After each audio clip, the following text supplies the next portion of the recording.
যান, ওইখানে কেউ আছে। মতি দৌড়া, দেরি করিস না।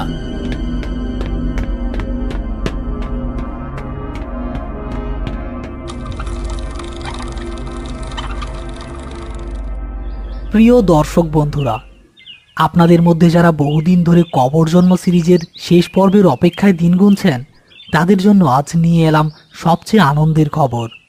কবর জন্ম পঞ্চম ও সমাপনী পর্বের কাজ এখন প্রায় শেষের পথে। সব ঠিক থাকলে আগামী সপ্তাহে মুক্তি পেতে চলেছে সেই বহুল প্রতীক্ষিত পর্ব। এবারের পর্বে থাকছে এমন কিছু রহস্য, এমন কিছু ভয়, যা আপনাকে আবারও নিঃশব্দ করে দেবে। আপনি দেখবেন আর থেমে গিয়ে নিজেই বলবেন, হয়তো এজন্যই এতদিন ধরে অপেক্ষা করেছিলাম। তাই প্রস্তুত থাকুন আপনার মোবাইল কিংবা টিভির স্ক্রিনে, চোখ রাখুন আমাদের চ্যানেলে। আর মিস করতে না চাইলে এখনই সাবস্ক্রাইব করে বেল আইকনটি অন করে রাখুন।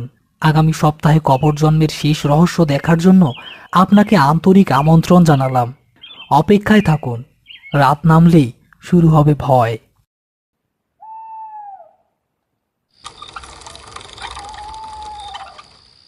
কি ব্যাপার, তোমাদের এমন অবস্থা কেন?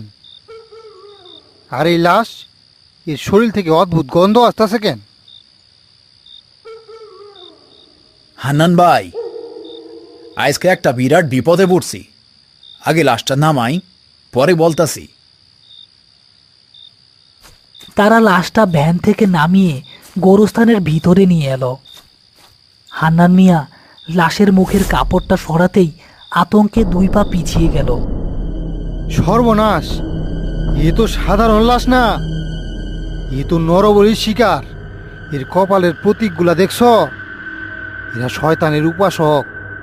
এই লাশে তোমরা এইখানে আনছো কেন?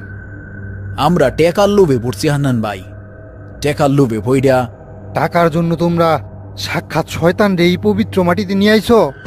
তোমরা জানো এর মানে কি? এই লাশে যদি এখানে দাফন করা হয়, তাইলে এই পুরো গোরস্থান অপবিত্র হয়ে যাইব। এই লাশটা আসলে একটা দরজা। শয়তানের দুনিয়া থাইকা কিছু একটারে এই দুনিয়াতে আনার জন্য এই লাশটারে ব্যবহার করা হয়েছে। তাইলে এখন উপায় কি হান্নান ভাই? আমরা এখন কি করব? উপায় একটাই আছে, ভোরের আলো ফোটার আগে এই লাশটাকে বিশেষ পদ্ধতিতে দাফন করতে হইব।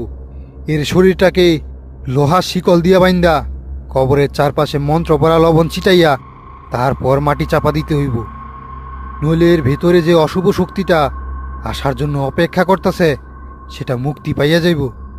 হান্নান মিয়ার কথা শুনে শাহাবুদ্দিন